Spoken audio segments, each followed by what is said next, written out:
One that is already underway here in Durham. That is where we find CBS 17's Bridget Chapman. And Bridget, what can you tell us about this protest? The crowd seems peaceful there today. Yeah, people have been out here for about an hour and a half gathering in downtown Durham. It started downtown in one spot and they've since been marching around. Now, we're a little bit towards the middle to the tail end of the group walking. If you can see a lot of signs out here. There's been a lot of chants out here.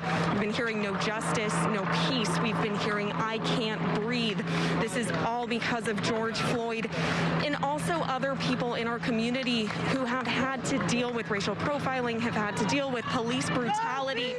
People out here tell me they're angry, they're frustrated, they want this conversation to be more at the forefront, but they're remaining peaceful out here. And let's walk a little bit with them as I keep talking to you here.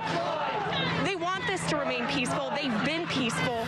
Police have surrounded the protesters as they've started in one spot, and then as we march, they kind of close off nearby streets. But it's been peaceful. There's been different speeches about the many people across America who've had to experience and deal with this.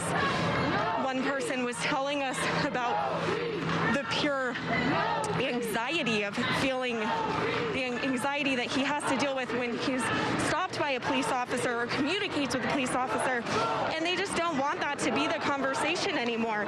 We spoke to a head of one of the local NAACP chapters yesterday who said that they are more than willing and wanting to talk to the police, to talk to the city mayors, and see how people can feel safer in their own communities. So we've been out here, a lot of signs, people of all ages, all backgrounds, a lot of unity out here.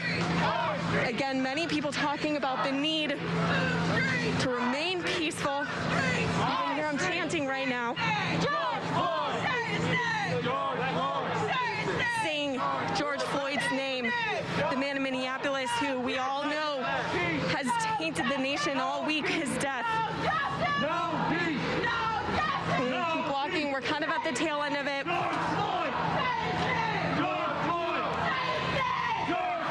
Just letting you guys hear the chant a little bit.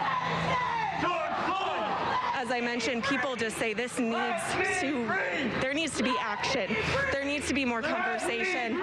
And people want to hear others sit down and have a conversation about this, open their minds about this.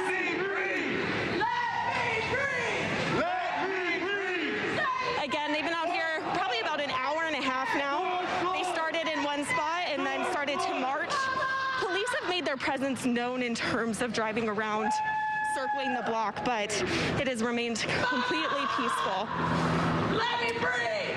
Let me breathe! Let me now saying let me breathe is, we also know, because of George Floyd. So just wanted to give you guys a look out here. We're going to stay out here. We're going to keep giving you updates. We're posting on social media.